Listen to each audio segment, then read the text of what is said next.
When we first started dating, I told myself not to worry about her past.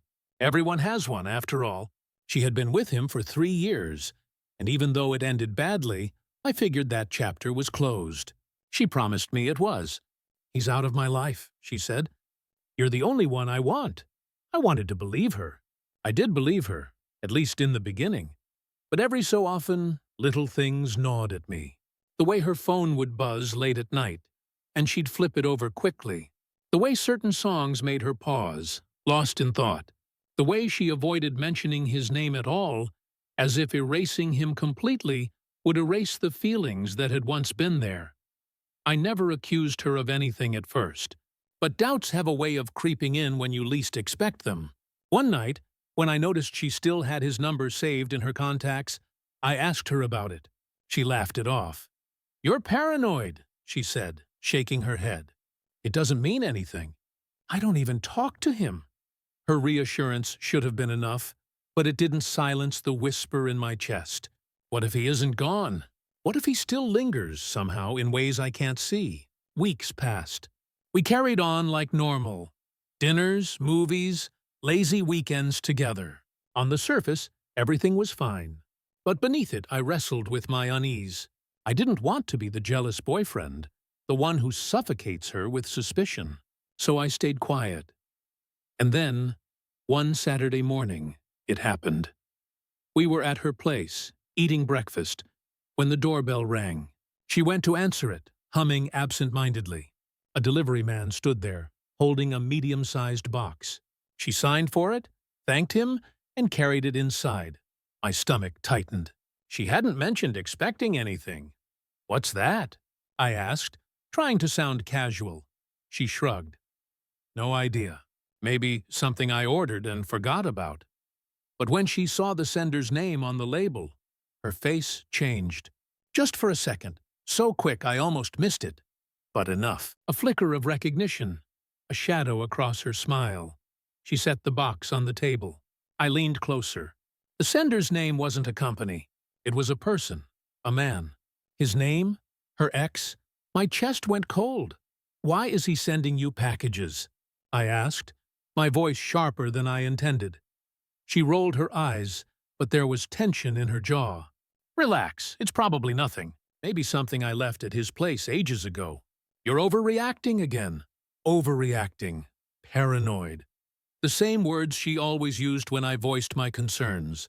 But this time, the proof was sitting on the table between us. "Open it," I said.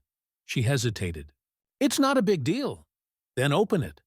For a moment, she looked like she might refuse. But finally, with a sigh, she tore the tape and lifted the flaps. Inside was a neatly folded hoodie, a paperback book, and a handwritten note resting on top. Her hands trembled as she picked up the note. I could see the familiar handwriting from where I sat, the way his letters curled. She read it silently, her lips pressed tight. "What does it say?" I asked. She shook her head. "It's nothing, just him returning old stuff." I reached across the table and took the note from her hand before she could stop me. My eyes scanned the words and my pulse quickened. "Saw these and thought of you. Funny how some things still remind me of us. Hope you're doing well." Oh, it wasn't just a package. It was a message, a reminder that he wasn't gone, that he still thought of her, that maybe, just maybe, she still thought of him too. I set the note down, my hands shaking. "And you call me paranoid?" She buried her face in her hands. "I didn't know he would send this, I swear. I haven't talked to him." But doubt clawed at me. Why would he send her these things out of nowhere? Why now? People don't just mail back hoodies and books years later, unless there's a reason. Unless there's been contact. "Are you sure?" I asked, my voice low. "Because this doesn't feel random. It feels like he knows you'll read between the lines." Tears welled in her eyes. "I don't want him. I want you. Please believe me. I wanted to." God, I wanted to. But belief is fragile. And once it cracks, even love struggles to hold it together. The rest of the day was a blur. She stuffed the hoodie and book back in the box, shoved it into her closet, as if hiding it would erase the truth. We didn't talk much. The silence between us was heavier than any argument. That night, lying in bed beside her, I couldn't sleep. My mind kept circling back to the package, to the note, to the way her face had changed when she saw his name. Maybe she hadn't reached out to him. Maybe she hadn't encouraged it.